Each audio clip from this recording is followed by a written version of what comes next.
Tu sais un peu ce qu'il va en retourner ou c'est encore assez secret par rapport à cette conf ou je sais même pas ce que c'est d'ailleurs. Bah, Ledger Open, maintenant c'est la deuxième édition si je dis pas de bêtises. Ouais, probablement la deuxième. Et en fait, ils présentent leurs nouveaux produits. La dernière fois, ils avaient présenté l'acte bleu, qui viennent de Ouais. sortir. Là, je crois que ça y est, on peut la commander. Et là, cette fois, il y a certainement un nouveau produit qui va arriver, qu'ils vont annoncer pendant la conférence. Et ils essayent de faire ça tous les ans maintenant, donc pourquoi pas. Et c'est complètement gratuit, hein. Bon, en même temps, c'est pour présenter leurs produits, inviter des gens de la communauté à parler. Il y a des petits workshops des développeurs, il y a des panels pour discuter un peu de l'écosystème. Et c'est entièrement gratuit. Malheureusement, je pense que c'est sold out maintenant. Donc ça doit être complet. En même temps, les gars, c'est demain et après-demain. Mais voilà, pour les prochaines fois, vous pouvez directement choper un billet sur le site Ledger. Et ça se passe à Paris, à la Gaîté Lyrique. Ok, Qu'est-ce que t'as nice. vu, Marc, Yes, vas-y. Comment? Non, je voulais savoir un peu, qu'est-ce que tu as vu comme ça, comme startup un peu sympa là récemment dans la crypto à Paris? Moi, ça fait longtemps que je suis pas passé à Paris. Tu sais que j'ai quitté la France en 2017. Du coup, c'est Ah, Paris. je savais J'y passe à l'ETCC. J'y passe pour voir mes parents de temps en temps. Mais je t'avoue, je suis pas souvent à Paris. Ok. Parce que j'ai un pote qui, c'est marrant parce que quand on avait fait notre tradition en 2017, qui m'avait appelé, parce qu'il s'intéressait à la crypto, tu vois, c'est un avocat qui travaille pour un gros cabinet. Et là, il a lancé son cabinet à Paris spécialisé dans la crypto. Cool. Il accompagne, comment il s'appelle déjà? Tu sais, c'est une plateforme qui intègre Compound et AV, ça s'appelle Morpheus. Non, pas Morpho. Morpho. Ouais, Et ouais. ton pote, ça doit être Jérémy Friedman? Non, Non, Non? non, Comment il non. s'appelle? Il Parce qu'il est s'appelle, avocat. ouais, Attends. il s'appelle Stéphane Daniel. Stéphane Daniel, alors non, j'ai Ouais, rien à voir. Merci ouais. le Moutleroute pour tes abonnements. Yes, Et merci. ouais, Morpho, c'est vachement bien. On l'a présenté sur la chaîne. Ok. Et on a invité. Qui on a invité de Morpho déjà? Paul. Je crois qu'on a invité Paul de Ouais, je crois Morpho. que c'était Paul, ouais. Et du coup, on a invité Paul qui nous a fait une petite présentation et une démo. Alors, pour ceux qui se souviennent pas ou qui n'ont pas vu cette émission-là, qui nous écoutent, Morpho, en fait, c'est un layer 2 au-dessus des protocoles de liquidité de la finance décentralisée, donc comme Compound et AV, enfin surtout AV, puisque c'est là où c'est le mieux, n'est-ce pas? Et en fait, ça permet d'avoir une couche pair à pair au-dessus de la couche DeFi de AV. Donc, en fait, on va pouvoir emprunter en moyenne pour moins cher ou alors au même prix que sur AV. Et quand on dépose, on va en moyenne chez plus ou au pire la même chose que sur AV. Donc c'est vraiment une petite surcouche. Donc on rajoute un tout petit peu de risque puisque forcément on va faire intervenir de smart contracts et on rajoute un peu une couche. Hein. C'est les fameux money Lego qui nous sont chers dans la finance décentralisée, mais ça permet d'optimiser soit le coût, soit le rendement de la liquidité. On aurait potentiellement aussi au meet-up de Ledger l'announcement au bout d'un moment, j'en perds mon latin en français, l'annonce de leur grosse mise à jour du côté de Ledger Live. Parce que apparemment, C'est vrai on qu'ils avait voulaient eu le refaire. Oui, le la CEO avait refonte dit que pour c'était... 2023, si tout allait bien. Donc peut-être que ça va être le gros sujet à voir. Ça va être intéressant en tout cas. Bah, moi, je trouve qu'ils l'ont déjà pas mal amélioré parce que j'avais connu, je sais pas si certains qui nous écoutent ont connu la première version de Ledger Live, c'était invitable. C'était vraiment inutilisable et c'était pas pensé en fait pour utiliser des applications décentralisées. Ledger pendant longtemps et ils ont eu un petit peu de retard là-dessus. Ils se sont bien rattrapés, il faut le reconnaître. Pendant longtemps, ils considéraient que les cryptos ça servait à envoyer des tokens quoi, et à stocker des tokens et ils ont pas trop compris que non, il y avait des applications décentralisées, etc. Donc ils ont eu un gros train de retard toute l'année 2020. Ils étaient vraiment à l'ouest là-dessus. Ça s'est réveillé en 2021 et maintenant je trouve que Ledger Live c'est mieux, c'est clairement mieux, c'est pas parfait. C'est par exemple pour gérer vos actifs, si vous avez des coins sur Arbitrum, sur Polygon, sur Ethereum, mais en dehors des gros protocoles, ils vont être un peu à la rue, ils savent pas vraiment ce que vous avez. Par contre, en termes de sécurité, c'est leur métier, donc c'est ultra safe, hein, c'est vraiment le device le plus safe du monde. Mais ils sont pas au niveau d'un des banques, mais ils s'améliorent tous les jours. Et vraiment, les équipes d'ingénieurs chez Ledger, ils sont assez sérieuses. Donc, c'est assez cool, quoi. Ça avance bien. Yes, ben, probablement des surprises à venir. On va attaquer comme d'habitude avec la petite revue de marché. On va aller très très vite pour le coup, puisque ce soir on a un invité, donc on aime bien profiter de nos invités.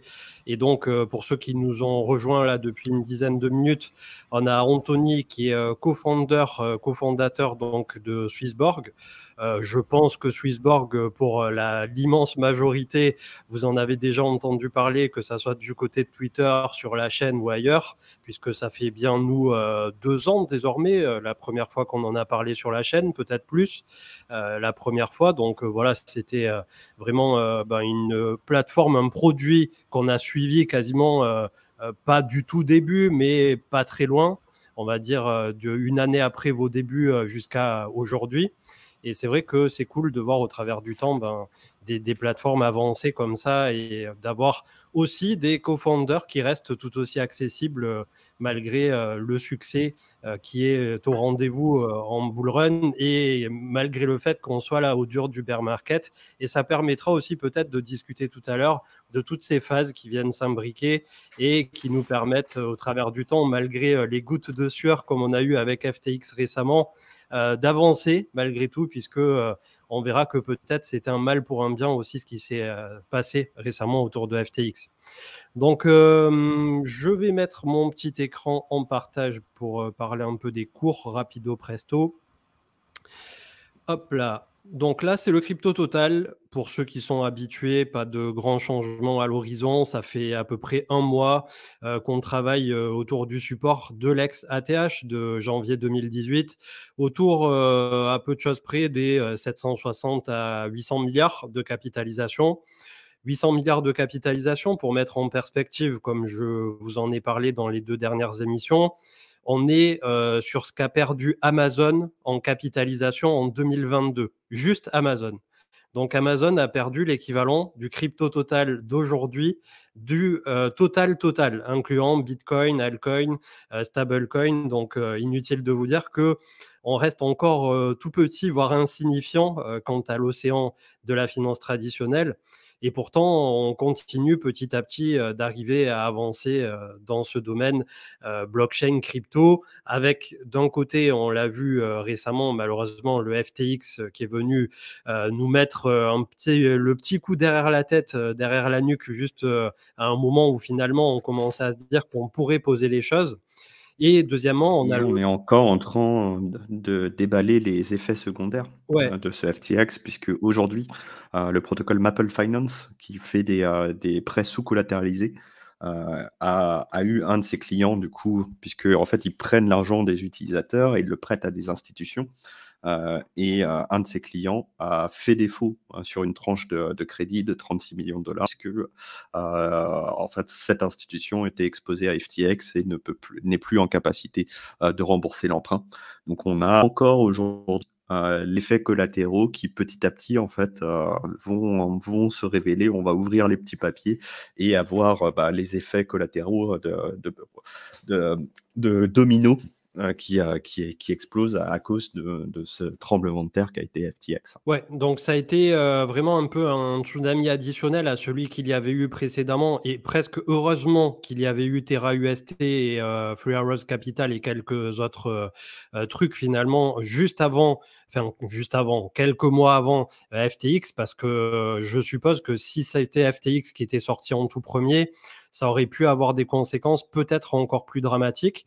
Donc pour l'instant, là, on va avoir la clôture annuelle avec ce mois de décembre qui est déjà pas mal entamé.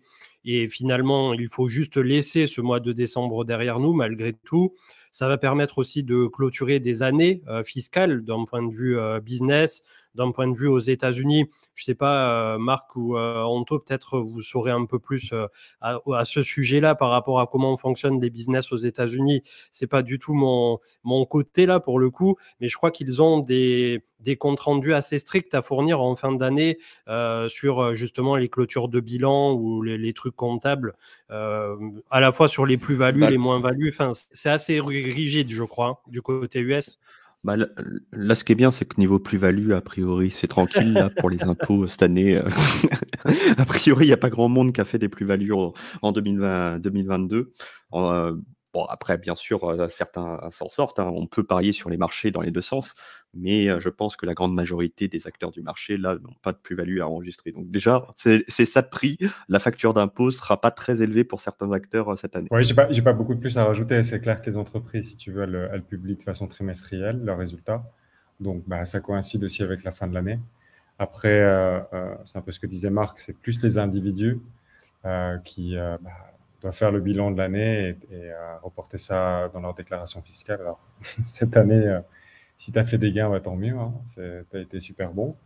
Mais a priori, tu vois, il n'y a pas beaucoup de gens qui vont seuls pour payer leurs impôts, je pense pas. Ouais. Et on la question, c'est Célisor qui nous dit, en parlant impôts, comment ça se passe pour les gens qui ont fait des profits sur FTX. Nous ne sommes pas avocats fiscalistes et puis on ne peut pas répondre pour toute la francophonie en général. Donc le droit belge, c'est pas le droit français, qui n'est pas le droit suisse, qui n'est pas le droit canadien. Donc nous t'invitons à parler à un professionnel. Cependant, si on parle du cas de la France, les moins-values dans les cryptos ne sont pas reportables. Alors pour l'instant, ça c'est un vrai, c'est pas le cas dans le pays, mais pour l'instant les cryptos ne sont pas des titres financiers qui permettent de reporter les moins-values. Donc, il n'y a pas d'impôt à récupérer ou de perte à reporter de ce côté-là si vous êtes français. Parce que clairement, pour l'instant, FTX, c'est une perte nette, hein. Ouais, donc par rapport au crypto total en tant que tel, les 800 milliards pour l'instant. Au nord, on a les 930. Et si au premier trimestre 2023, on avait un quelconque rallye haussier, on peut toujours avoir cet, on va dire, objectif technique autour de 1150 à 1160 milliards.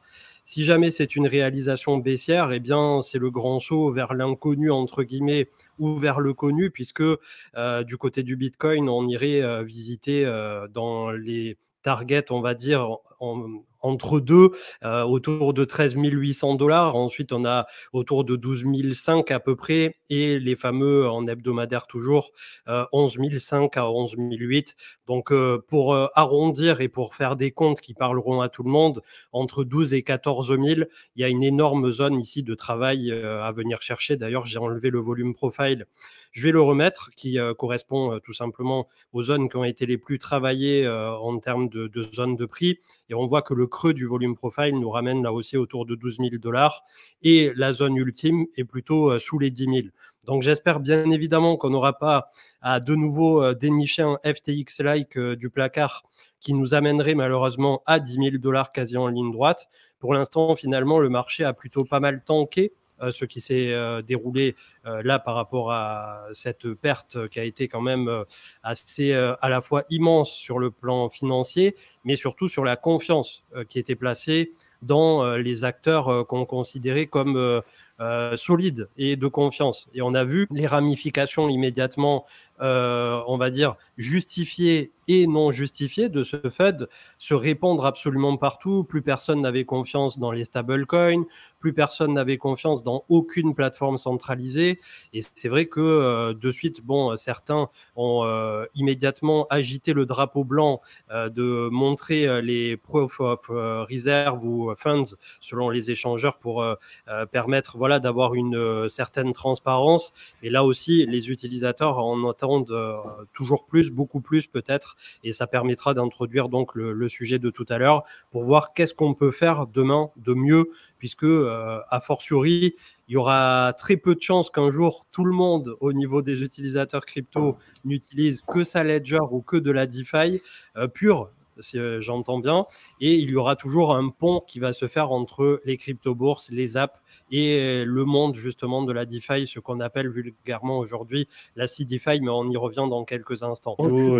Des acteurs qui me font entre guillemets peur en ce moment dans la CeFi, ils sont pas si énormes, donc ça aura un impact violent sur les marchés, mais clairement pour moi c'est dans les fragiles, je pense, c'est Nexo. C'est un acteur qui s'est fait connaître sur pas mal de trucs au fil des années. C'est pas, je vais pas non plus porter des accusations à tort et à travers, hein. C'est le problème de la CeFi, c'est que c'est une boîte noire, donc on peut jamais être sûr à 100%. Mais moi, c'est clairement un acteur qui me fait un peu plus peur que les autres aujourd'hui. Autant on voit des allégations un peu sur tout le monde en ce moment, je suis pas forcément inquiet, mais cet acteur-là que je cite, et je l'ai aussi cité dans d'autres émissions, je pense peut-être moyen de s'inquiéter un peu, quoi. C'est un Celsius-like, donc on se demande en tant que lender pur comment il pourrait en être autrement en ayant gardé des taux qui étaient extrêmement hauts. C'est plutôt ça qui laisse D'où sortent les dubitatif. 10%? D'où sortent les 10%? Ouais. Moi, je ne comprends pas. C'est dans le marché actuel, d'où sortent les 10%? Donc attention effectivement aux plateformes pure lending. CAC 40 très rapidement, puisque c'est pas notre laïus principal. 10 semaines de hausse consécutive, on pourrait avoir un retour autour de 5500-5600 points ici, ça serait pas super déconnant. Le SP500, 4000 points, zone dure au-dessus de moyenne mobile 200, moyenne mobile 20 hebdo. On a la zone dure entre 4100 à 4200. C'est plutôt simple en ce moment, la lecture des marchés traditionnels. Le gold qui recule de quasi 2%, Ether à 1255. Très belle contraction ici de prix. On est dans un grand flag, un triangle ici. Je ne vais pas le retracer, je l'avais tracé sur l'émission précédente. On est juste sous la zone qui nous permet de pivoter au nord pour Ethereum, donc entre 1300 et 1450, ce qui représente la zone là aussi de l'ex-ATH. Donc désormais c'est une résistance, mais on peut la faire sauter en une seule fois comme un bouchon de champagne si le marché en a décidé dans ce sens, puisque on ne fait jamais de prédiction pour dire oui c'est ça qui va se réaliser avec certitude. Voilà, vous êtes habitué à un discours qui est modéré sur la chaîne. Donc pour le coup, que ça soit Bitcoin ou Ethereum, bien évidemment, au long terme, vous avez vu notamment au travers du DCA qu'on applique chaque lundi que ça se passe plutôt pas mal d'appliquer un DCA. Mais comme d'habitude, après, chacun est libre d'investir dans ce qu'il voudra. Et surtout, n'oublions pas que ça représente toujours un risque de perte de capital dès le premier euro qui est investi sur quelconque marché que ce soit. Je ne sais pas si tu voulais rajouter un petit truc, Marc, sur Ethereum ou Anto, d'un point de vue fondamental, sans forcément parler du prix, hein. Fondamental sur Ethereum, je pense que on a tout encaissé ces derniers temps. Et si on n'est pas encore à 500 $, c'est que il y a une vraie demande derrière. Et pourtant, sur Ethereum, on a pris vraiment l'escadrille. Ça a été l'une des pires années pour la plateforme, clairement. Vous voyez, on a pris quand même des tirs groupés avec le WETH qui était censé s'écrouler. Bon, ça n'avait aucun sens, mais je pense qu'on l'a suffisamment expliqué sur la chaîne. Le WBTC qui devait s'écrouler, AV qui devait s'écrouler aussi récemment. On a eu, voilà, on a eu tous ces trucs-là, et pourtant, on tient encore. Donc j'ai l'impression qu'il y a vraiment une force acheteuse et que les holders actuels ne se sépareront pas aussi facilement de leurs actifs. Est-ce que ça leur a baissé? On fait pas de la cartomancie ici, bien sûr, mais je considère qu'on est dans le dur du bear market là. Est-ce que ça veut dire que c'est le bottom? C'est pas aussi ça ce que j'essaye de dire, mais je pense que le pire est derrière nous pour l'instant. C'est pas quelque chose qui a été infirmé. Ça fait quelques semaines qu'on vous dit ça, même quelques mois maintenant. Et pour l'instant, au niveau des marchés, c'est pas quelque chose qui est infirmé. Ouais, c'est pour reprendre ce que dit Marc, c'est clair que bon, on a vécu pas mal de choses. Je pense qu'il y a la valeur fondamentale d'Ethereum, elle est là. De toute façon, si tu regardes les projets qui, une fois que la hype est passée, les projets qui dominent le space, notamment en DeFi, ils sont quand même sur Ethereum. Ensuite, c'est clair qu'on a eu une période de forte volatilité qui a amené aussi par une crise de liquidité d'une certaine façon, puisque tous ces grands, en fait, je pense que ce que potentiellement qui est pas naturel pour les gens à comprendre, mais quand ces établissements ils font faillite, donc quand on parle de FTX, Celsius, après il y a tout un, bon déjà c'est des gens qui potentiellement entraînent dans leur chute, comme on le voit avec Genesis Capital des market makers, donc on a quand même toute une part du marché qui finalement est plus aussi liquide que ce qu'il était. Et puis après, il y a tout un système de liquidation aussi qui est mis en place, dans le sens où, avant de faire faillite, ils essaient quand même des choses. Donc, il y a des prix qui se font liquider. Donc, on sort un peu de cette connexion avec le fondamental. Je pense que si tu regardes depuis 2 ans les progrès qu'on a fait sur Ethereum, non seulement sur le layer d'Ethereum en lui-même, avec le fait qu'on ait pivoté sur Proof of Stake, c'est quand même pas quelque chose de... tu vois, qui est anodin. C'est un exercice qui était extrêmement difficile. C'est passé un peu comme une lettre à la poste. Nous, personnellement, c'est ce qui nous faisait le plus souci, quoi, si tu veux, c'est comment ça allait s'effectuer. Ça s'est bien effectué. Alors, il y a encore des étapes. Il y a après beaucoup de systèmes aussi, finalement, qui sont stress testés dans ces moments-là, bah, comme Aave, qui est quand même un pilier de ce que représente Ethereum aujourd'hui. Donc, du coup, si tu veux, je pense que fondamentalement parlant, c'est un bon prix d'entrée. Et d'ailleurs, on voit des grosses mains quand tu regardes les données on-chain qui sont en train d'accumuler d'Ethereum.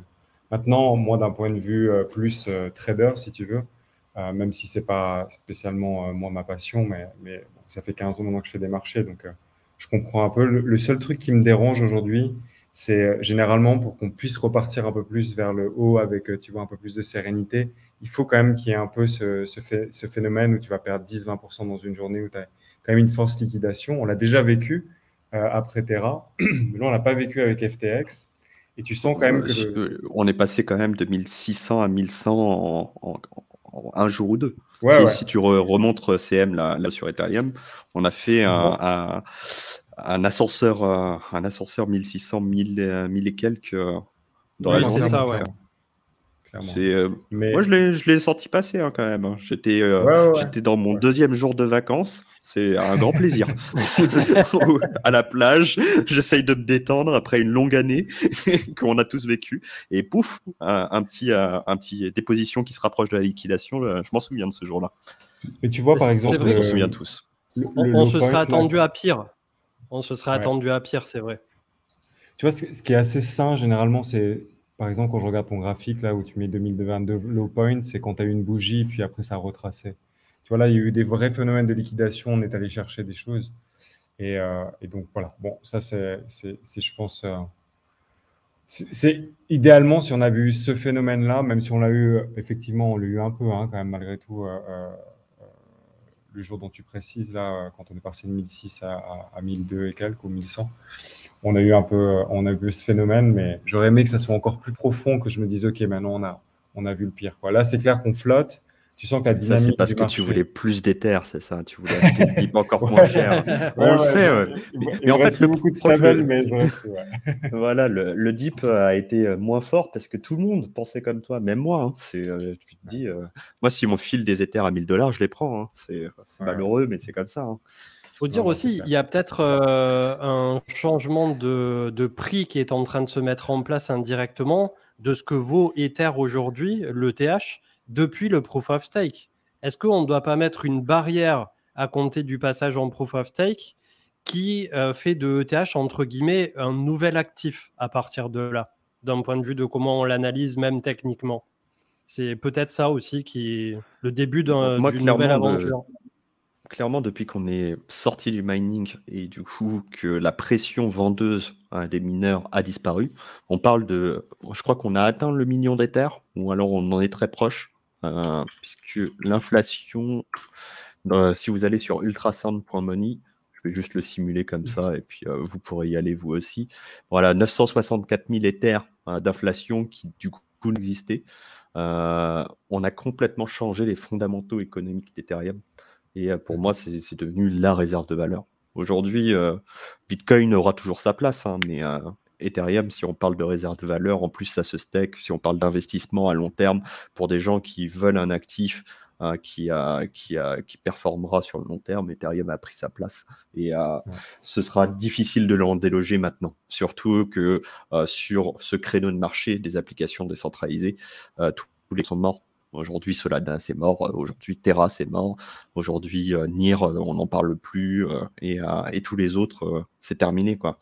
Donc, Ethereum a survécu. Ethereum a changé ses tokenomics pour quelque chose qui, pour moi, est supérieur sur le long terme.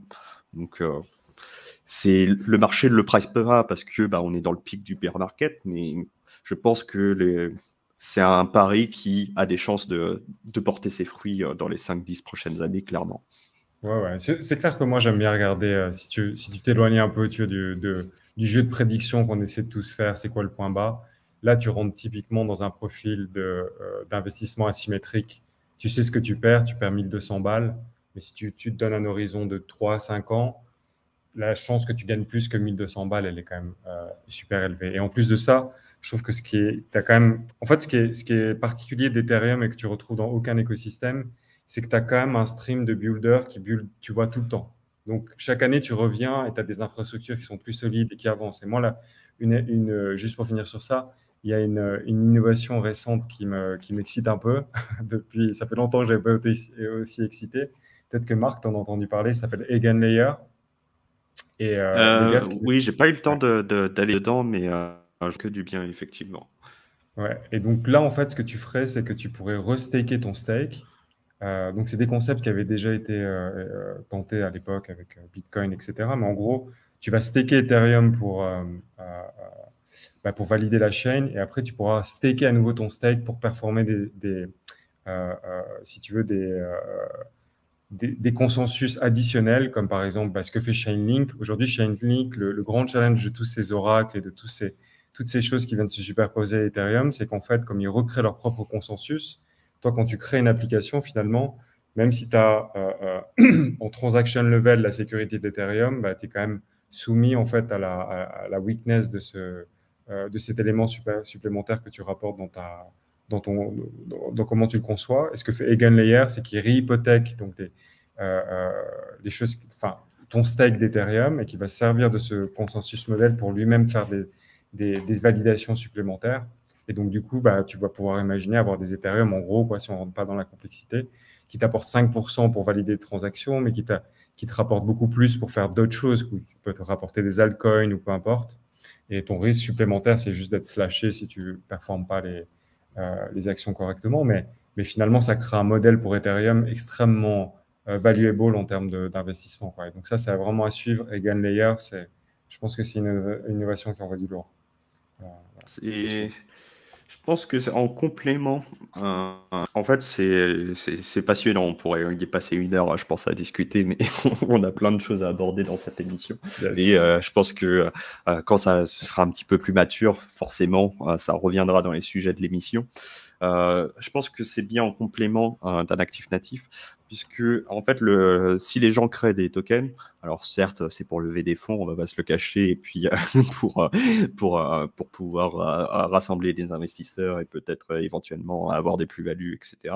Mais il y a aussi une raison fondamentale qu'il faut pas mettre de côté, c'est que en fait, quand tu stakes avec juste de l'Ether, par exemple, tu as ce qu'on appelle le problème nothing at stake. C'est-à-dire que tu stakes de l'Ether, mais si tu agis mal dans l'application que tu essayes de protéger avec tes Ethers ou tu essayes d'attaquer cette application, s'il n'y a pas de système de slashing for, le fait que cette application meure, ça ne va pas tuer Ethereum, généralement, sauf si cette application est gigantesque dans l'écosystème d'Ethereum. Donc le fait de demander à des gens de staker l'actif natif de l'application, ça permet que s'ils font des mauvaises actions, s'ils prennent des décisions de gouvernance qui tuent un peu leur application, ben leur investissement il vaut 0 et du coup le coût de ce type d'attaque est démultiplié. Mais il est tout à fait vrai qu'avoir un mix des deux, c'est-à-dire de l'Ether qui n'est pas forcément quelque chose qui aura la même volatilité qu'un jeton qui est un peu plus jeune, etc., et de l'actif natif, ça peut être très intéressant. Il y a plein de choses à construire, hein, et c'est fait pour ça, les bear markets. Hein. C'est en ce moment, là c'est sur les 6, 9, 12 que les géants du prochain cycle sont en train de build et sortir leur projet, quoi. Les gens qui investissent maintenant sur la prochaine année et qui le font bien, ils mettent plus de chances de leur côté que ceux qui arriveront dans l'euphorie du cycle suivant. 100%. Ouais, clairement. C'est vraiment le moment là de se renseigner, de prendre le temps, de faire quelques recherches. On dit jamais ça de façon un peu arrogante ou quoi, parce que il y a quelques personnes qui pensaient que quand on dit faites vos devoirs, c'était presque arrogant, mais dans les cryptos, on le dit et on le répétera. La phrase faire ses devoirs, c'est juste derrière de vous renseigner un minimum, ce qui peut faire une différence énorme à la fois en termes de portefeuille et de la façon dont vous allez construire les bases solide ou non d'un portefeuille crypto, puisque quand même aujourd'hui, même les banques traditionnelles commencent à voir ça comme une classe d'actifs, et un jour ou l'autre, on finira par avoir même des banques traditionnelles, si c'est pas déjà le cas aux États-Unis ou ailleurs, qui proposent 1%, 2%, 3% d'un portefeuille d'actifs global en crypto-actifs. Donc, si on n'a pas des bases solides comme un PEA, un CTO ou divers autres placements, ben, derrière, voilà, on a un portefeuille qui est bancal. Et le but, en se renseignant un minimum, là maintenant qu'on est au creux de la vague sur le marché crypto, ça peut faire sous un horizon de temps de 2-3 ans toute la différence. Et c'est pour ça qu'il est nécessaire de rappeler justement de se renseigner en profondeur ou de prendre le temps si on n'a pas le temps, puisqu'il y a des gens qui n'ont pas le temps,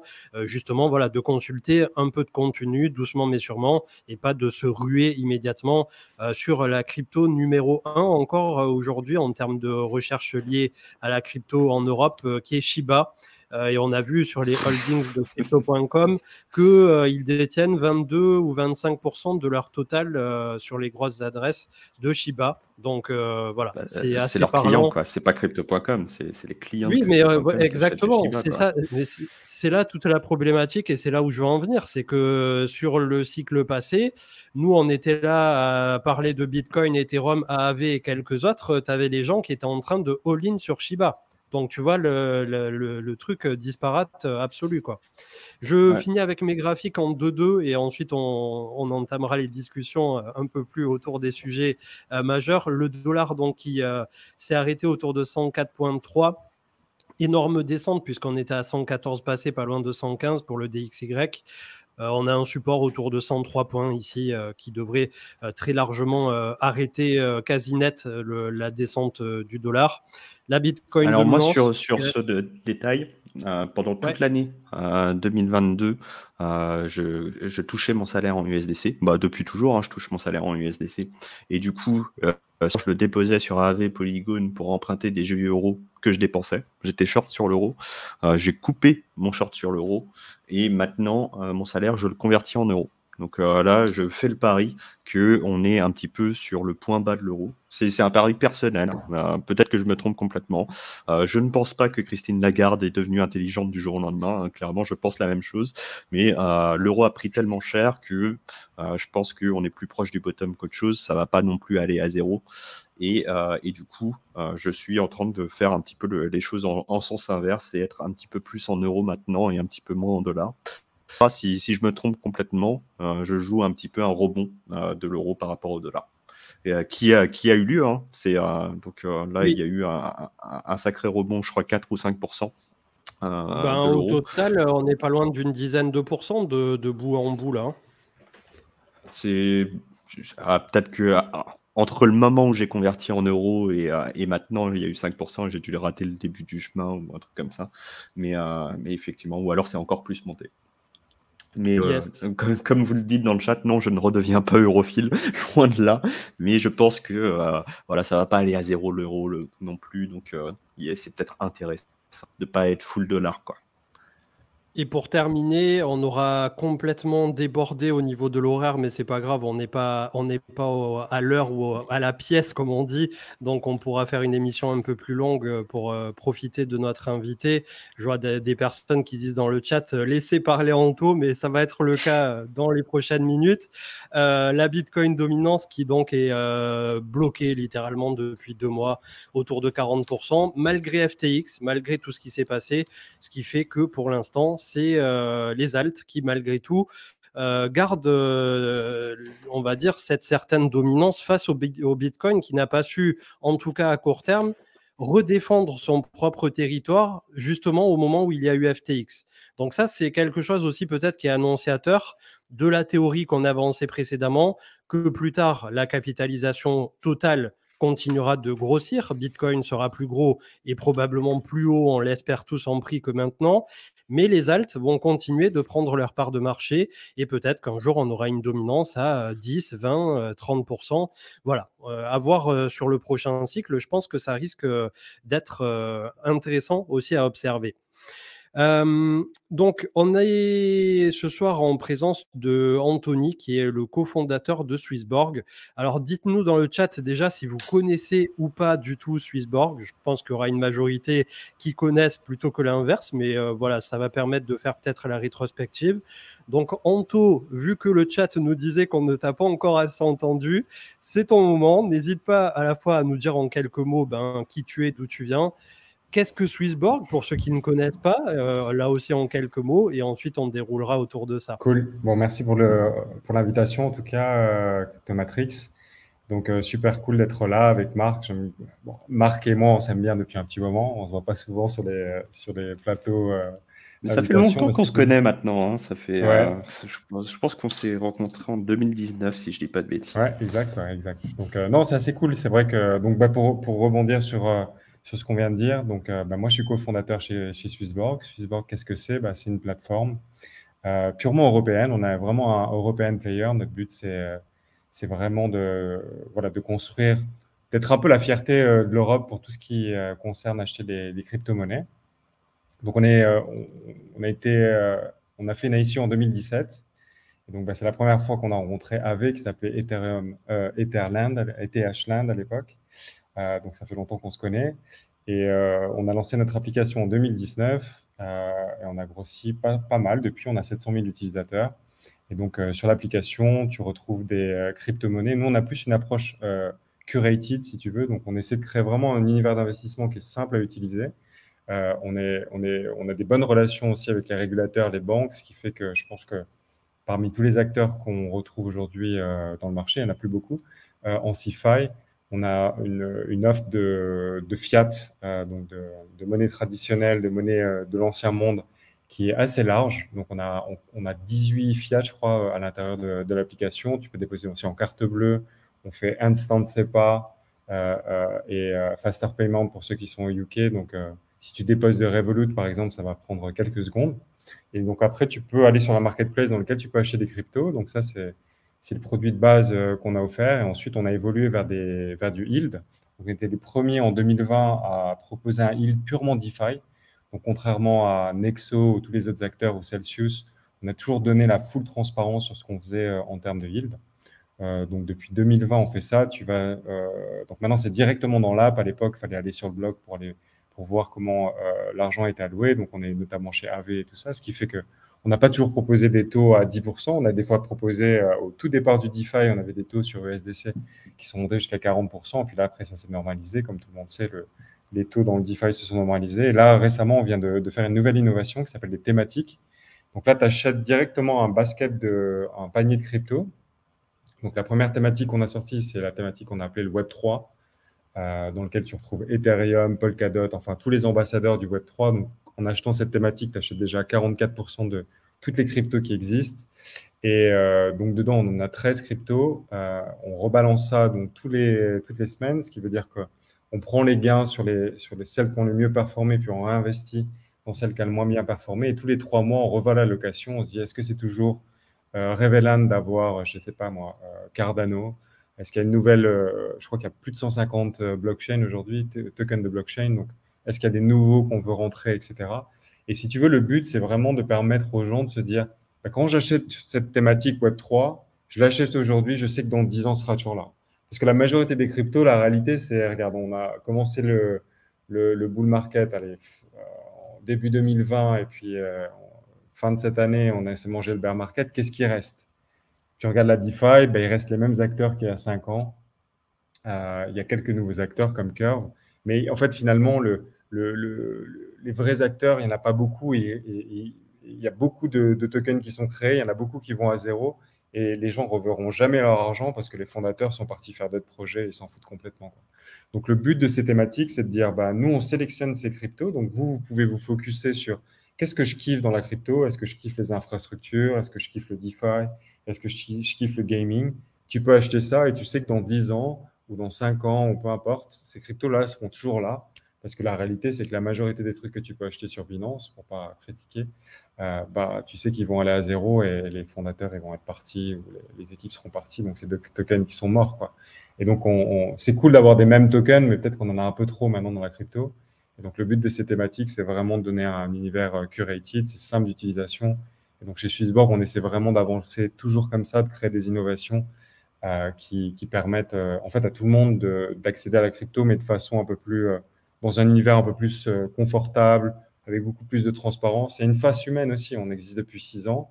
On n'est pas les gens que tu vois dans les journaux ou, le plus, mais on est là, on build. Et voilà, on est 250 maintenant. Là, on vient de sortir notre Launchpad qui sera live la semaine prochaine. Et donc, voilà, beaucoup d'innovations à venir. On a continué de build. Donc, le bear market, c'est chiant pour nous parce que c'est clair que les CeFi, je pense qu'on va en parler, sont pas mal attaqués. Mais la réalité, c'est que sur le long terme, c'est super positif. Donc voilà, pour ceux qui ne connaissent pas, je vous encourage à télécharger l'app.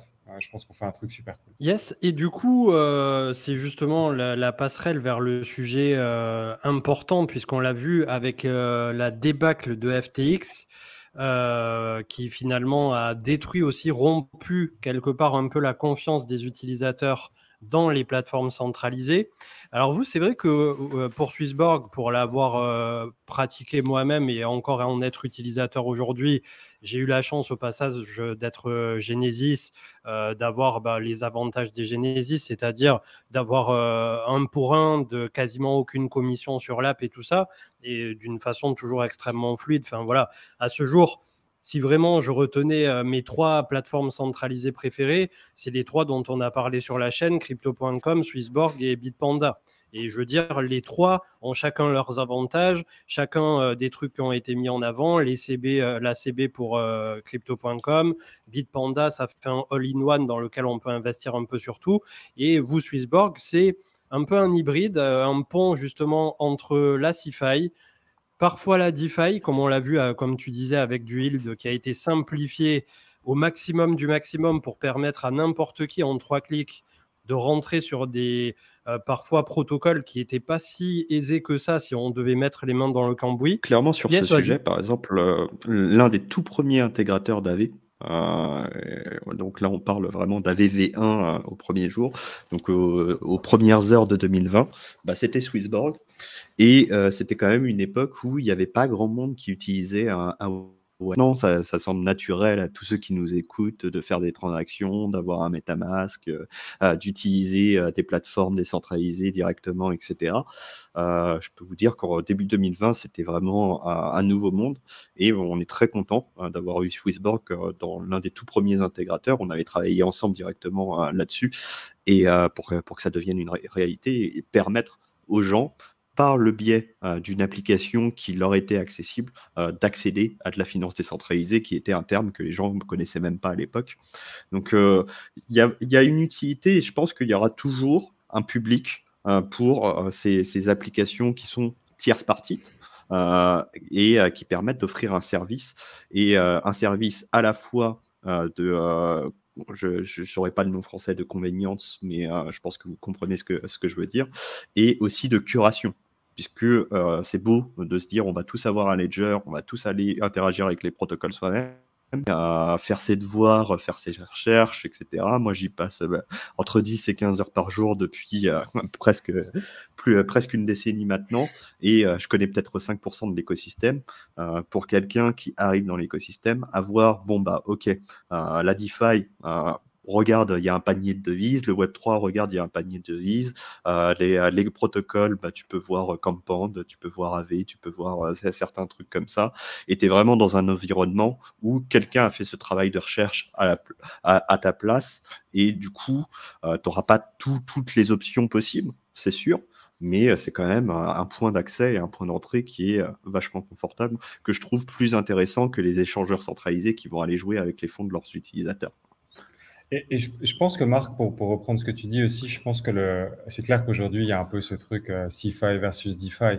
Mais je pense qu'aussi, quand on parle de vraie décentralisation, pas juste de label marketing, c'est pas si facile que ça à achieve. Quand tu regardes ce que vous faites, par exemple, chez AV, finalement, la fonctionnalité en elle-même, je vais pas dire qu'elle est basique, mais tu vois, c'est une value proposition qui est vachement claire. Et vous êtes un des seuls systèmes qui est vraiment décentralisé, dans le sens où vous avez une decentralized governance, et il vous a fallu plusieurs années finalement pour en arriver là. Quand tu regardes par exemple, ne serait-ce que la semaine dernière, ce qui s'est passé avec Encore, qui est quand même un protocole super sérieux, c'est décentralisé, Mais le gars, en fait, la façon dont sont conservées les clés, c'est sur un gars. Et donc, du coup, tu as cette illusion, parce que c'est du smart contract, que c'est décentralisé. Mais la réalité, c'est que tu as un single point of failure. Et la majorité des smart contracts, des choses qui se passent aussi dans ce qu'on appelle le DeFi, ou même de façon générale, le monde décentralisé, c'est pas si décentralisé que ça, parce que tu interagis avec des écosystèmes qui sont extrêmement durs d'analyse. Et en fait, la réalité, c'est que les clés potentiellement d'administration du smart contract, elles sont chez un ou deux gars, et finalement, eux représentent un risque monstrueux, quoi. Donc, tu as aussi cette illusion, il ne faut pas se voiler la face. Aujourd'hui, si tu veux vraiment accéder à tout l'univers, il faut être super bon, super calé, et c'est pas si facile que ça d'accès parce que tu peux te méprendre en fait sur qu'est-ce que c'est le système. Le décentralisé est pas si décentralisé que ça. On fait beaucoup de shortcuts, je pense que c'est les mêmes histoires qu'Internet. Quand on dit Internet, c'est libre, non, c'est super censorship. Le vrai Internet, c'est des têtes de, tu vois, il faut être un super initié pour pouvoir utiliser le vrai Internet. Donc je pense que ça, c'est aussi, ouais, voilà. C'est un processus. Je suis assez d'accord avec toi. C'est un processus et c'est assez naïf de penser qu'on peut être parfaitement décentralisé dès le premier jour. Moi, ce que je retiens et ce qui est important, c'est les efforts de transparence. C'est-à-dire que il y a des plateformes centralisées qui font vraiment fort d'avoir des proof of reserve, d'avoir des rapports réguliers sur ce qu'ils font, leur position, qui n'ont pas peur de dire si un truc se passe mal, bon voilà, ils ne mentent pas à leurs utilisateurs, disent bon on a des profils de risque, il y a quelque chose qui s'est mal passé, voici en toute transparence ce qui s'est passé, plutôt que en fait le plus dérangeant dans ce qui s'est passé avec FTX, c'est que on a menti aux utilisateurs et puis de toute façon c'est de la fraude, c'est ce qui a été fait est criminel. Et c'est très intéressant de constater, quand on fait ces recherches, que y a des acteurs qui ont vraiment cette volonté de transparence et de protection des utilisateurs. Voilà, nous, c'est un peu ce qu'on dit chez Swissborg, c'est on a vraiment cette volonté. On vient, à la base, ce qui nous a inspiré, moi et Cyrus, c'est vraiment tout le mouvement de la crypto, mais la philosophie de la décentralisation. Alors, on est arrivé avec une application qui est centralisée, parce qu'aussi, on veut être le bridge, en fait. Depuis le départ, on dit, nous, on veut être the bridge from the off-chain world to the on-chain world. Et donc, du coup, ça vient avec un certain nombre de contraintes. Et c'est pas si facile que ça de builder en CeFi, hein, faut pas croire, c'est super dur. On a quand même une équipe super large d'ingénieurs. Mais on peut le faire on peut réinfuser la philosophie. Il y a quand même cette question de volonté, parce que je peux faire du décentralisé aussi, mais infuser des purs raccourcis de centralisé, comme on parlait des clés, mais il y a plein de choses comme ça. Et finalement, il y a quand même aussi les hommes et les gens qui bâtissent ça. Et je sais que on n'est pas dans une société qui peut prendre des décisions rapides et qui veut avoir, tu vois, réponse à tout extrêmement rapidement. Mais peu importe ce que tu fais, il faut quand même s'intéresser aux gens qui build. Alors, il y a des teams qui sont anonymes, donc il faut aller chercher l'information, c'est pas toujours facile. Mais je pense que tu peux, comme tu l'as rappelé, nous, on essaie vraiment de se dire, OK, si on était en décentralisé, comment on le ferait? Et c'est aussi une discipline qui est payante aujourd'hui, on le voit, quoi. Et après, c'est pas toujours facile à communiquer sur ces valeurs-là, parce que on est face à des acteurs qui, eux, finalement, communiquent très mal et sont toujours sur le marketing message. Donc ça, c'est pas facile. Mais ce qui s'est passé là, ce qu'on a vu dans les 6 derniers mois, c'est absolument horrible parce que si tu comprends ce qui s'est passé, c'est que ça soit chez Celsius ou enfin peu importe tous ces acteurs-là, c'est moi je mets de l'argent, on me donne 8% par an. Et en fait, ce que l'on fait avec ces 8%, c'est qu'on va aller acheter des tokens, tu vois, en mode seed investment, ICO. Il n'y a pas que ça, mais il y a une grande partie qui est ça. Et en fait, ce qui se fait, c'est que moi, si le token monte, si le marché est en pure bull market, les gars vont faire des bénéfices super élevés. Moi, je vais recevoir 8%. Par contre, si tout se casse la gueule, moi, je reprends toute la perte. Donc, en gros, j'ai pris tout le risque d'une ICO, Exactement. type of token, et ce que j'ai eu comme gain, c'est 8%. Mais par contre, j'avais tout le downside. C'est dégueulasse, C'est quoi, ça. tu vois. J'ai les miettes quand ça monte et j'ai toutes les pertes quand ça. Et c'est vraiment. T'as mis le point là-dessus du deal qui est en fait pas terrible de la finance centralisée, mais qui a montré certaines limites pendant ce marché et cette partie-là en tout cas. il y a quand même des acteurs qui ont tenu. Tout le monde n'est pas mort pendant ces opérations. Je pense que t'es une preuve vivante et t'es pas le seul. Moi, j'ai de plus en plus ce discours-là. Pendant longtemps, j'ai été un peu décentralisation maximaliste. Je le suis toujours un petit peu. Hein. Je vous invite toujours à faire sauter les intermédiaires, même si je reconnais, comme je l'ai dit il y a quelques minutes, qu'un travail de curation, un travail de recherche, c'est une plus-value. Et cette plus-value, ce service, il a de la valeur. Et donc, c'est tout à fait normal que ces acteurs-là existent. Et il y aura toujours un public pour ça, c'est sûr. Mais clairement, essayer d'aller sur des shortcuts, essayer d'aller sur le moins cher. Certains vont afficher des commissions qui sont soi-disant pas élevées, mais en même temps, les commissions pas élevées, c'est normal puisqu'ils jouent avec votre argent. Et ceux qui font des choses avec leur comptabilité, je suis de plus en plus dans ce mouvement de la finance centralisée. De toute façon, elle est nécessaire parce qu'il faut bien rentrer dans les cryptos à un moment. Et puis, à un moment, si et on vous le souhaite à tous, vous faites des plus-values, il faut bien savoir prendre ses profits et profiter de la vie.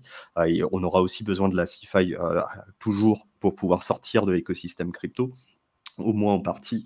Je suis de plus en plus en faveur de plus petits acteurs. En France, on appelle ça des PSAN, hein, des prestataires de services en actifs numériques, et pas forcément de ces énormes échangeurs. Moi, je pense que les énormes échangeurs, c'est pour les gros traders. Si on est un particulier, si on est un investisseur, si on est là pour mettre de côté quelques dizaines, quelques centaines, et je vous le souhaite, si vous en avez les moyens, quelques milliers d'euros par mois, c'est déjà pas mal d'ailleurs, mais les petits acteurs, entre guillemets, ils ont souvent plus à cœur de protéger leurs utilisateurs que les gros, quoi. Ouais, c'est clair. Et puis je pense c'est toujours pareil. Je pense qu'on a toujours cette responsabilité de se dire, OK, il faut que je privilégie mon intérêt perso, donc il faut que je deal avec une plateforme où je suis confortable personnellement à investir.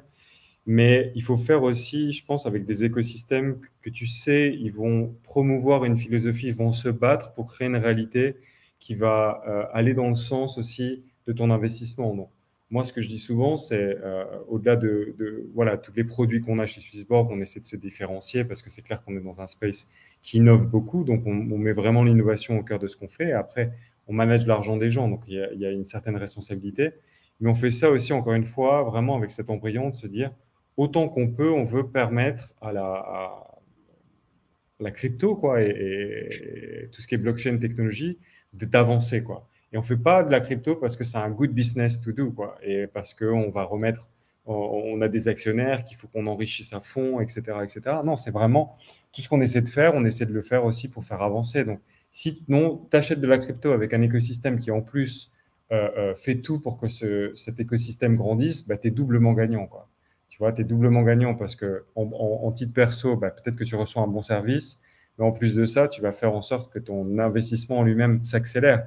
Parce que finalement, le grand truc de FTX, c'est non seulement moi j'ai perdu en perso, et je me suis fait niquer sur l'argent que j'avais sur FTX, mais en plus de ça, je mets l'industrie genre 2-3 ans en arrière, quoi, tu vois. Et donc du coup, en plus, mon bac de crypto que j'ai ailleurs, lui-même, il prend en valeur faciale, quoi. Donc, je pense que c'est une grande leçon aussi collective de dire, OK, le greed personnel, potentiellement, il nous fait collectivement perdre et donc, du coup, personnellement perdre. Et c'est pour ça que, comme tu dis, il faut des acteurs, il faut une diversité d'acteurs. La crypto, ça se trimballe facilement. Nous, on encourage les gens à dire, ouais, tu peux entrer chez Swissborg, aller ailleurs. On sait qu'on provide une certaine valeur et quand si tu n'es pas capable de la capter, c'est pas grave, c'est qu'il faut que tu expériences un peu. Et la réalité, c'est que nous, on est super confortable avec les valeurs qu'on défend. Et je pense que les gens, au fur et à mesure du temps, et on le voit, nous, notre communauté super enthousiaste, ils commencent à réaliser, voilà, c'est pas que à quel frais j'achète mon Bitcoin, bien sûr, c'est important, mais il y a d'autres choses que ça. Et globalement, pour recentrer le débat justement sur les avancées qu'on pourrait avoir autour de ce qu'on appelle vulgairement la CeDeFi, c'est-à-dire d'essayer que la CeFi fasse le meilleur pont possible vers un quelconque non custodial ou à minima un peu comme vous le proposez vous chez Swissborg, si je ne dis pas de bêtises, tu m'arrêtes si je dis des bêtises, mais sur des fonds qui sont ségrégés, c'est-à-dire que théoriquement, enfin pas théoriquement d'ailleurs, si je dis toujours pas de bêtises, même si l'entité Swissborg fait faillite, les fonds des clients reviennent directement aux clients quand les fonds sont ségrégés. Je ne sais pas si la 100%. totalité des... C'est exactement ça, c'est sur ce modèle-là que vous êtes... 100%. Et tu sais, le truc qui m'importe le plus quand je vais me coucher le soir, c'est pas combien j'ai de millions sur mon crypto wallet, c'est est-ce que, tu vois, je peux dormir sereinement. Et donc, nous, on est liable personnellement si ça s'arrive pas. Donc, les comptes sont complètement ségrégés. Si un jour Swissborg doit cesser ses opérations, les gens récupéreront 100% de leur crypto. Voilà, et donc en fait, au travers de ça, de fonds ségrégés, c'est également le cas. J'ai relu les petites lignes récemment parce qu'il y avait des personnes qui parlaient de Paxos, BUSD, USDT, USDC. Et Paxos assure pour une ligne 250 000 $ en fonds ségrégés pour les personnes qui en détiennent à cette hauteur. Alors comme d'habitude, on repart un peu dans le délire des famosos 100 000 € en France dans les banques françaises qui sont censés être assurés pour monsieur tout le monde, et on sait tous que avec les réserves fractionnées, bien évidemment, on n'arrivera jamais à retirer plus de quelques milliers d'euros si un jour il y a un bank run.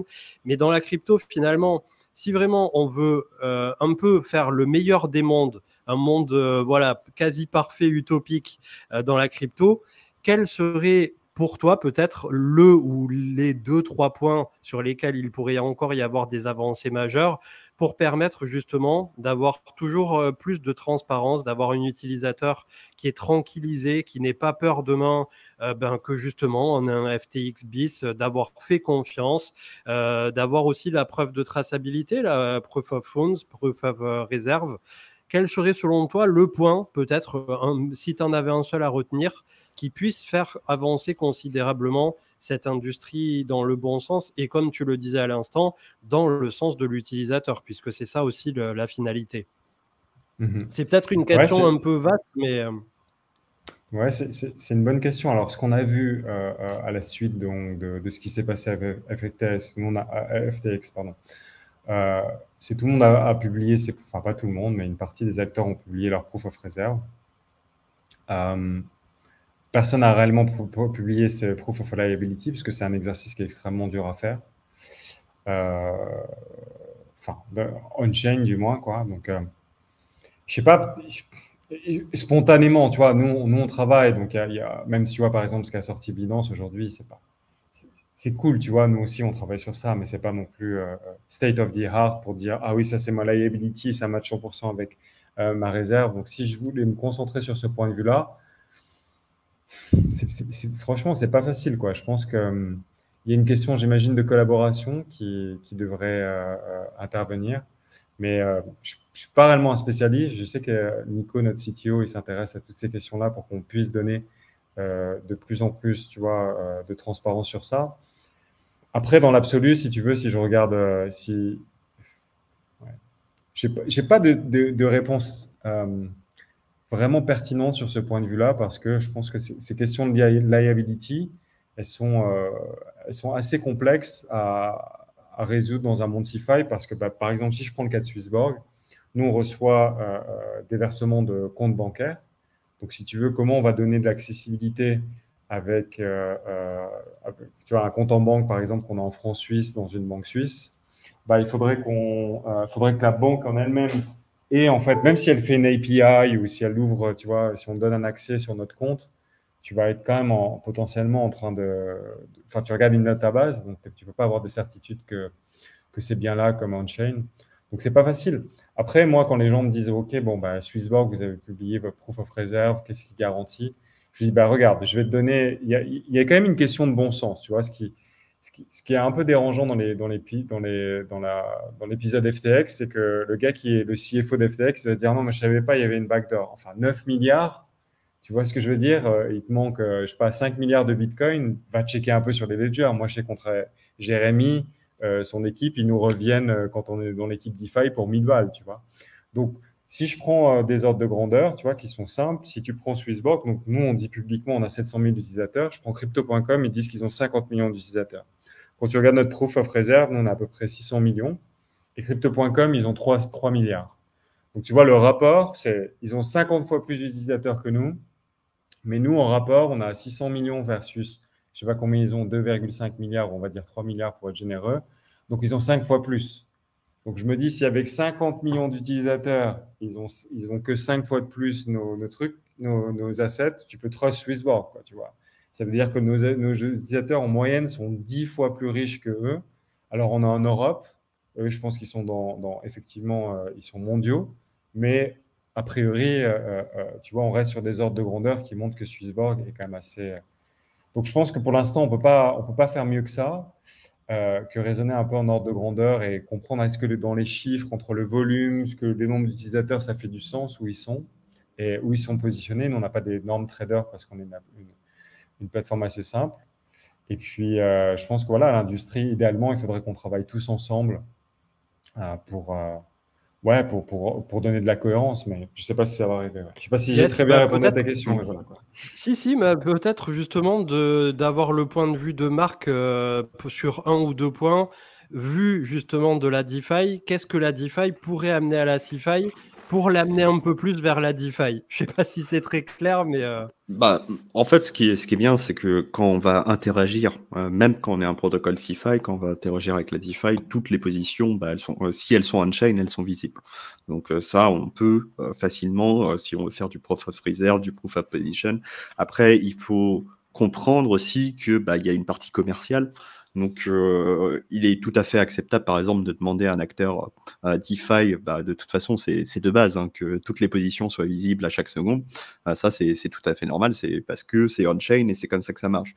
Mais on peut comprendre que pour un acteur qui fait de l'investissement dans de la finance centralisée, on n'a pas envie d'édition à l'instant T pour pas se faire copy-trader ou révéler un petit peu ses secrets. Par contre, il y a des solutions intermédiaires où on peut avoir des rapports trimestriels, par exemple, en disant, bon, bah voilà, sur le trimestre précédent, on avait pris des positions sur AV, on avait pris des positions sur un truc sur la blockchain fantôme, on avait pris, etc., sur telle ou telle adresse. Maintenant, ça s'est passé, on vous le dit. On va pas vous dire ce qu'on fait pendant les 3 prochains mois. Attendez le prochain rapport d'audit. Et en fait, ces solutions intermédiaires, elles sont, je pense, suffisantes puisqu'elles prouvent un petit peu les positions a posteriori. Si elles sont régulières et qu'elles sont faites de manière intelligente, en fait, il faut comprendre que la CeFi ne sera jamais aussi transparente et auditable que la DeFi, mais ça, c'est par nature. On n'est pas dans les mêmes écosystèmes. On ne peut pas avoir les mêmes attentes pour deux produits qui sont au final différents. Après, encore une fois, je pense, je vais prêcher pour ma paroisse, mais tu peux te tromper sur une due diligence, mais je pense que quand tu vois, en tant que société, tu ne peux pas fake éternellement le test du temps et des cycles de marché. Donc nous, Swissborg, bah, ça fait déjà 2 bear markets qu'on mange. Ça fait 6 ans qu'on existe malgré tout. Tu vois, FTX, ça faisait pas si longtemps que ça qu'ils existaient, quoi, tu vois. C'est exactement vrai ce que tu viens de dire, parce que FTX, c'était un très jeune acteur au final. FTX, on les a vus apparaître en 2019-2020. Moi, j'ai dû l'utiliser pour la première fois en 2020. Il a réussi à berner tout le monde, moi y compris. Hein. Ouais, C'est-à-dire que c'est sur cette émission, j'ai jamais vraiment parlé en bons termes de Sam Bankman-Fried, mais ça, c'est parce que je l'avais mauvaise, parce qu'il a détruit notre rendement sur tous les protocoles DeFi pendant 2 ans. Il arrivait avec 1 milliard et il faisait le criquet pèlerin. Je pense que vous vous rappelez de comment je décrivais la situation à l'époque, mais clairement, ça m'a pris par surprise. L'histoire de FTX, le fait qu'il y ait 9 milliards de trous dans la caisse, ça m'a pris par surprise et ça a pris tout le monde par surprise parce que, en fait, un escroc est capable, sur le court terme, de berner tout le monde. S'il est très très fort, il y en a eu dans l'histoire, il y en aura toujours dans l'histoire, hein, et ça n'existe pas que dans la crypto. Hein. L'affaire de Theranos, par exemple, c'est une personne, Elizabeth Holmes, qui a réussi à berner les meilleurs investisseurs de la planète. Bon, aujourd'hui, elle est en prison. À SPF, ce sera probablement la même chose plus tard. On laissera la justice faire son boulot. Mais ça, comme dit Anto, ça dure jamais très longtemps, ces histoires-là, quoi. Au bout d'un moment, tu te fais choper. Non, c'est clair. Et puis, tu vois, même le fait d'être listé, c'est pas toujours non plus un critère. Tu as eu Wirecard qui a fait défaut aussi sur en maquillant des comptes. Donc, voilà, je pense que le fait que, enfin, encore une fois, c'est clair que je fais un peu la promotion de Swissborg, mais je suis là aussi un tout petit peu pour ça. Mais ça, mis à part, quand tu as des écosystèmes qui ont vécu plusieurs bear markets, qui existent là depuis longtemps, qui sont identifiables, tu vois, à un moment, tu peux pas le fake, quoi. Tu vois, tu peux pas maintenir éternellement. Et tu vois, nous, en privé, c'est clair enfin, encore une fois, comme on a produit ce produit de Earn, si tu veux, quand au début on était sur la DeFi, on avait des super rendements, donc on est passé de 0 à 1,2 milliard en 3 mois. Donc c'était une croissance extraordinaire. Et puis après, progressivement, on a perdu de plus en plus d'utilisateurs qui est parti chez Celsius, Nexo, mais nous, on n'a pas changé notre philosophie. On a dit, voilà, on construit un produit DeFi parce que dans un monde où les taux se normalisent, à l'époque, tu n'avais pas du tout du dollar comme tu as aujourd'hui. Enfin, tu n'avais pas une courbe des taux. Nous, on a perdu 10 milliards parce qu'on n'arrivait pas à payer encore Terra Luna payait. Et, ouais, voilà, coup, exactement. Il y a des milliards qui sont partis de chez nous pour aller sur Terra Luna. Bon, je pense que les gens, finalement, ils étaient pas si mal chez nous, mais bon, c'est la vie. Et puis, les gens sont libres, ils font leurs propres décisions d'investissement. Mais c'est vrai que quand tu as des acteurs qui sont peu honnêtes et qui proposent des taux qui sortent de nulle part, forcément, ça attire des gens. Mais en fait, tu peux pas te dire ah bah il triche, je vais tricher aussi parce que en fait ces gens terminent tous de la même manière et si tu veux durer bah tu restes et même si tu es moins rentable sur le court terme c'est pas grave quoi. Non, c'est clair. Et c'est clair que dans le monde du CeFi, qu'on soit très clair, il y a eu énormément d'abus sur ça. Mais en tout cas, quand tu donnes des taux, et moi je pense que les produits Earn, ils vont se transformer. Enfin, nous d'ailleurs, on va rebrander ça. Mais c'est très simple. Si tu veux plus de rendement, tu prends soit plus de risques, soit tu prends plus ce qu'on appelle des durations. C'est-à-dire que tu t'engages sur des périodes de plus en plus longues. Et typiquement, parce que le truc des earn programmes, c'est que non seulement les taux sont hauts, mais en plus, je te garantis une liquidité quotidienne. C'est-à-dire que tu peux come and goes every day. Et ça, c'est vraiment le récipe pour. Tu ne peux pas avoir des taux par définition qui ne varient pas. C'est impossible. C'est impossible à ingénierer. Et là, on a envie de déboire, quoi. Donc, on est dans des écosystèmes qui ont grossi massivement. Et je veux dire, n'importe quelle personne qui fait des taux, il sait très bien que ce n'est pas linéaire et qui font des promesses qui ne sont pas tenables dans un monde de crypto qui baisse et dans un monde où les taux sont en train de monter à cause de l'inflation. Et donc ça crée une pression énorme sur le marché obligataire. On verra ce que ça donne, immobilier, etc. Donc, il y a une érosion aussi des actifs qui est liée au contexte des taux directeurs dans les banques centrales. Donc voilà, bref, tout ça pour dire qu'il y avait un cocktail explosif, on l'a mangé, mais ça fait partie du jeu et on voit les acteurs sérieux qui ressortent. Et je pense que c'est une bonne leçon pour tout le monde. De toute façon, tu peux apprendre en investissant que si tu perds. Après, sinon, c'est théorique. Donc, j'espère qu'on a bien appris. Yes, je pense qu'on a à peu près fait le tour au niveau des sujets qu'on devait traiter. On va peut-être prendre 2-3 petites questions pour clôturer tout ça au niveau du chat. Si vous aviez des questions un peu plus spécifiques et je vous laisse marquer en taux si vous voyez des trucs passer qui vous plaisent, répondre directement, n'hésitez pas. Je vois pas mal de personnes. 0x Zorami qui demande sur JMX si c'est safe. Le protocole, c'est de la DeFi, c'est sur Arbitrum. On en a déjà parlé sur la chaîne. Il y a deux produits. Il y a un produit qui va... en fait, la plateforme en elle-même, c'est une plateforme de trading décentralisée, comme DYDX par exemple.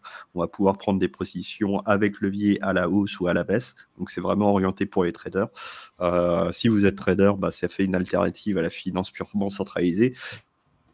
Des produits avec levier, donc faites bien attention à vous. Vous avez les probabilités sont pas de votre côté dans le trading, surtout avec levier, donc bah, voilà.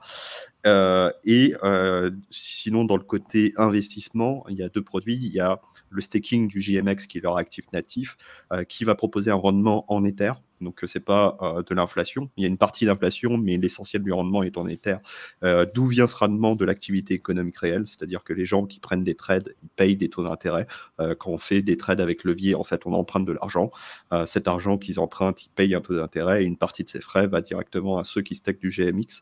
Donc, l'argent du staking vient d'une activité économique réelle, attention à vous, le GMX, c'est un actif spéculatif, donc sa valeur peut monter et descendre, à vous de prendre vos propres décisions. Le deuxième produit, c'est le GLP.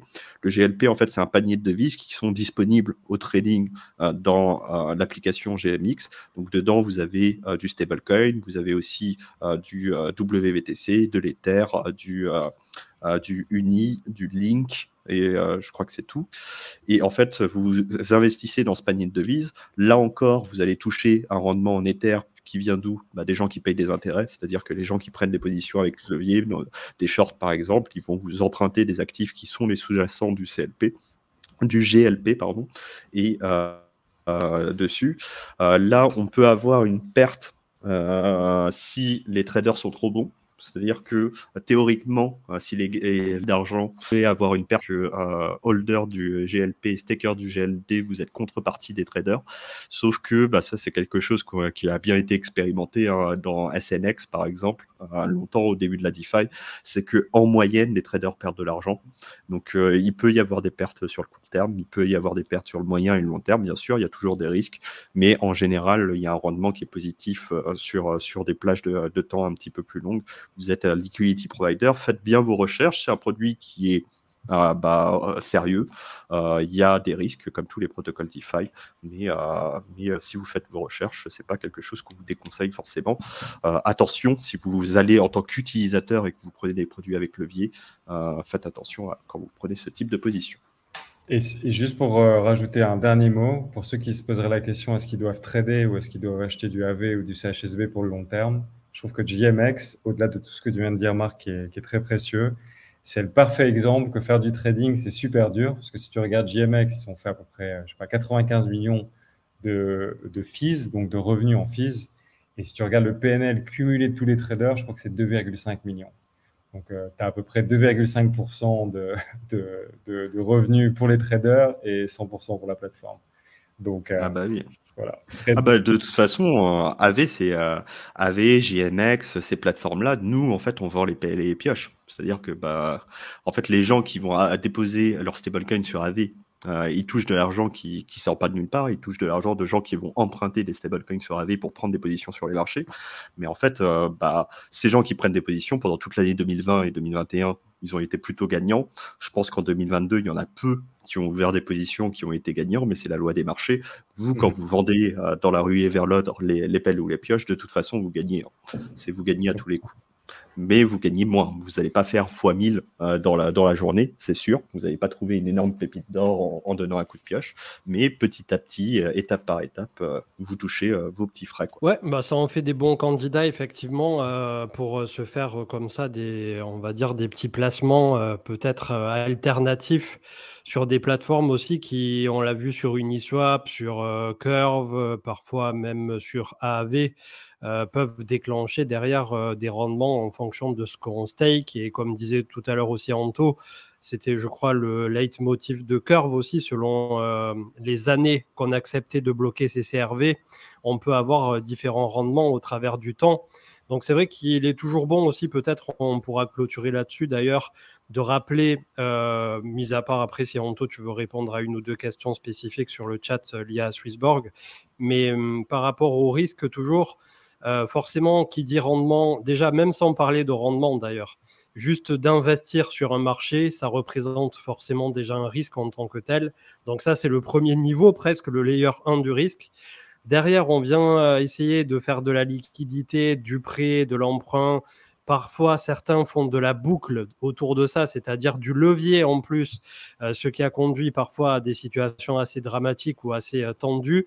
Et ce qui fait que, comme le disait Anto à l'instant, GMX ou d'autres, à la fin, il y a 95% de personnes qui finissent par perdre en voulant faire du trading actif. Et c'est pour ça que les particuliers qui veulent se frotter à du trading actif, mis à part cas exceptionnels où voilà, la personne qui défie toutes les statistiques ou qui a des prédispositions, un mental à toute épreuve et tout ce qui va bien, c'est très très rare de tomber sur des profils particuliers qui finissent tout bonnement par devenir des traders professionnels en tant que tels, sans avoir un minimum de background, de formation, de salle de marché ou voilà, pas mal de choses qui font d'une personne, un véritable professionnel. Il y en a quelques-uns hein, qui tireront toujours leur épingle du jeu, comme finalement un peu les génies aussi du code pour ceux qui sont des génies dans l'informatique. Il doit exister des génies au niveau du trading, mais globalement, il faut toujours prendre ce recul, avoir la présence d'esprit de se dire que le marché crypto nous permet d'investir sans trop justement s'exposer juste au niveau du trading sur un marché qui est déjà complexe et volatile, donc de ne pas rajouter du risque par-dessus du risque. Et en général, à un horizon de temps de quelques années, ça finit par plutôt pas mal se passer. Donc voilà, c'est aussi ce qu'il faut en retenir. Et c'est aussi quelque part aussi la philosophie qu'on peut retrouver sur divers produits, crypto-bourses et apps qui quand même malgré tout propose aux utilisateurs une utilisation simplifiée dans la CeFi, la CeDeFi, peu importe comment on la nomme, et qui permet de, la plupart du temps, orienter l'utilisateur malgré tout vers une approche pondérée de ce marché crypto et pas du dégène x100, x200 à faire tout et n'importe quoi et n'importe comment. Je sais pas, Anto, du coup, si tu voulais piquer une ou deux questions, n'hésite pas. Si c'est bon pour toi, tu nous dis. Ouais, alors je vois, il n'y a pas beaucoup de questions sur le Launchpad. C'est vrai qu'on a annoncé un Launchpad, donc on a appelé le multi-asset Launchpad, puisque la différence des autres Launchpads, on va couvrir plusieurs classes d'actifs, c'est-à-dire qu'on va faire on va promouvoir des tokens, mais à différents stages aussi, tu vois, pas nécessairement que des seed level. On va faire aussi de l'equity, du bonds et d'autres choses. Donc, il y a une vidéo on a recordé 2 vidéos. Une vidéo qui explique donc directement sur la chaîne YouTube Swissborg. Il y a aussi Swissborg Mania qui explique.